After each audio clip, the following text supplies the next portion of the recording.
ఇప్పుడే జీ5 app download చేయండి. చూడండి మీ ఫేవరెట్ టీవీ షోస్ ఎప్పుడైనా ఎక్కడైనా. అయ్యో, గట్టిగా ఏమైనా తగిలిందా? నొప్పి ఎక్కువ ఉందా? ఆయింట్మెంట్ రాయినా? పర్వాలేదు, ఏమీ కాలేదు. కూర్చో, తాగు. కూర్చోండి.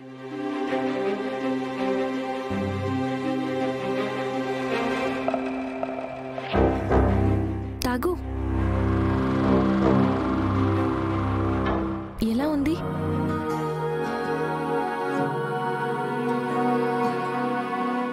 ఏమైందమ్మా?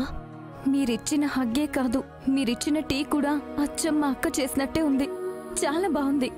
శుక్రియా.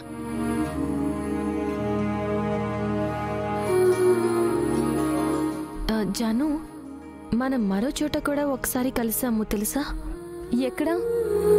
ఒకసారి మీ అత్తయ్య గారింటికి మెహందీ డిజైన్స్ తీసుకుని వచ్చాను. అప్పుడు నిన్ను కలిశాను. ఓ, అది మీరేనా? అవును. బావగారు, రండి కూర్చోండి.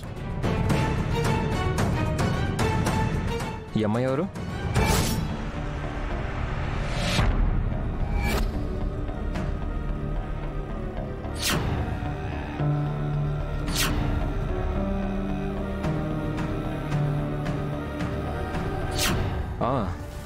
ఒకరోజు మన ఇంటికి మెహందీ డిజైన్ తీసుకొని వచ్చింది కదా, తనేనా? అవును బావగారు, తనే. మీ పేరు? ఖుషీ బేగం. ఓకే జాను, నేను నీతో కొంచెం మాట్లాడాలి. చెప్పండి బావగారు. చూడు జాను, రైతు వేసిన పంట పదిలంగా ఉండాలి అంటే దాని చుట్టూ పెరిగే పిచ్చి మొక్కల్ని పీకి పారేయాలి. ప్రేమ కూడా అంతే. పెళ్లి వరకు వెళ్ళాలి అంటే వెనక్కి రాగే కొన్ని వ్యతిరేక బలాల్ని దాటుకొని ముందుకు వెళ్ళాలి. దానికోసం వివేక్ సిద్ధంగా ఉన్నాడు. నువ్వెందుకు సిద్ధపడలేకపోతున్నావు? అది కాదు బావగారు, నేను చేసే పని వల్ల మా అక్కకి చెడ్డ పేరు రాకూడదు. నేను వేసే తప్పటడుగు వల్ల మా అక్క మీద నిందలు పడకూడదు. అందుకే నా పెళ్లి కోసం నేను అందరినీ ఎదురించలేను. What is this Janu? మీ అక్కే తప్పటడుగులు వేసి వెళ్ళిపోయింది. అందరినీ నట్టెట్లు ముంచి మరీ వెళ్ళిపోయింది.